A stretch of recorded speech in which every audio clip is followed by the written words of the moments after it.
Hi friends, வணக்கம். இன்றைக்கி சூப்பரான மாங்காய் பச்சடி எப்படி பண்ணுறதுன்னு சொல்லிட்டு பார்க்கலாம். அதுக்கு முன்னாடி சேனலில் மறக்காமல் சப்ஸ்கிரைப் பண்ணுங்கள். வாங்க வீடியோக்குள்ளே போகலாம். இதுக்கு நான் 2 மாங்காய் எடுத்திருக்கேன். அதை தோலை நல்லா பீல் அவுட் பண்ணிக்கோங்க. பண்ணிவிட்டு நான் அந்த பீலர் வச்சே மாங்காயை கட் பண்ணி எடுத்துக்கிறேன். நீங்கள் வேணும்னா பீட்ரூட்லாம் துருவோம் இல்லையா, அது மாதிரி உள்ளதில் துருவி எடுத்துக்கலாம். எனக்கு இது ஈஸியாக இருக்குங்கிறதுனால நான் இது மாதிரி பண்ணிக்கிறேன். தோல் சீவினதுக்கப்புறம் மாங்காவை கழுவிட்டு நீங்கள் இது மாதிரி செஞ்சு எடுத்துக்கோங்க. இப்போ மண் சட்டியில் தான் நான் செய்ய போகிறோம். ஸோ மண் சட்டி எடுத்துக்கிட்டு ஆயில் சேர்த்துக்கோங்க. அதில் கடுகு, வரமிளகாய் சேர்த்துக்கோங்க. சேர்த்துக்கிட்டு கடுகு நல்லா பொரிஞ்சதுக்கப்புறம் நம்ம சீவி வச்சுருக்கிற மாங்காவை அதில் சேர்த்துக்கலாம்.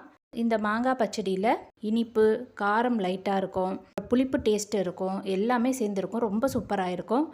இப்போ இந்த மாங்காய் சேர்த்ததுக்கப்புறம் அதில் தண்ணி, உப்பு சேர்த்து மூடி வச்சு இடையில எடுத்து நல்லா திருப்பி மிக்ஸ் பண்ணிகிட்டே இருங்க.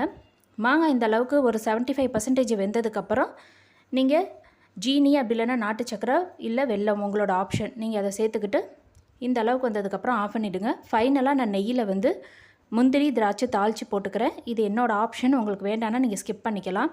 பட் இது மாதிரி செய்யும்போது அந்த நெய் வாசனையில் ரொம்ப சூப்பராக இருக்கும்.